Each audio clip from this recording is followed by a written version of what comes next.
ये राक्षसों को मारूंगा। कहने लगे तुम राक्षसों को मारने के लिए बच्चों को क्यों लेके जाना, मैं चलता हूँ, अपनी सेना भेज देता हूँ। कहने लगे नहीं, मुझे तो वही चाहिए। कहने लगे ये तो महाराज जी ऐसी कोई बात नहीं, आप कृपा करके। कहने लगे मैं अपने प्राण दे सकता हूँ। कहने लगे प्राण नहीं चाहिए भाई, तुम्हारे बेटे चाहिए।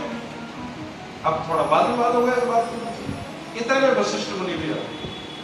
वशिष्ठ मुनि को विश्वामित्र जी ने इशारे किया, समझाओ। अब वशिष्ठ मुनि राजा को एक तरफ लेकर गए और क्या बोले, तब वशिष्ठ बहुविधि समझा, नृप संदेह नाश कर पावा। बहुविधि समझावा, अच्छे से समझावा। तो दो बातें बताई। पहली ये समझाई, कहने लगे राजा एक बात बता, तेरे ये बच्चे तुझे कहां से प्राप्त हुए। कहने लगे यज्ञ से। कहने लगे उसी यज्ञ की रक्षा करने के लिए तेरे बच्चे चाहिए, बताओ देगा कि नहीं देगा। आज तो देने ही पड़ेगा। एक तो ये, एक दूसरा कारण क्या बताया, तब वशिष्ठ बहुविधि समझावा। कहने लगे बात सुनो, तुम्हारे बच्चों की शादी करनी है नहीं करनी।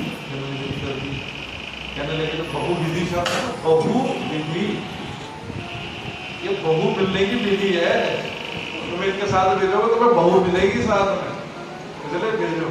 और जैसे ये बात माता कौशल्या और माताओं ने सुनी कि अच्छा बहुविधि है, बहु मिलने का सिस्टम है सारा। कहने लगे इसलिए भेज रहा हूँ क्योंकि पुराने जमाने में राजा थे और सभी राजाओं के साथ इनका संबंध बहुत बढ़िया था।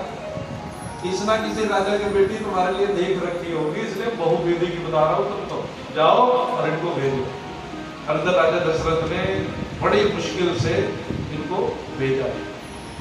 अब राम लक्ष्मण जी इनके साथ गए और जैसे ही उस क्षेत्र में पहुंचे, सिद्धाश्रम के क्षेत्र में, तो सबसे पहले कौन सी राक्षसी मिली है इनको, ताड़का। एक ही बाण से इन्होंने ताड़का का वध किया। अच्छा भगवान कृष्ण की लीला की बात करें तो भगवान कृष्ण ने सबसे पहले किस राक्षसी को मारा है,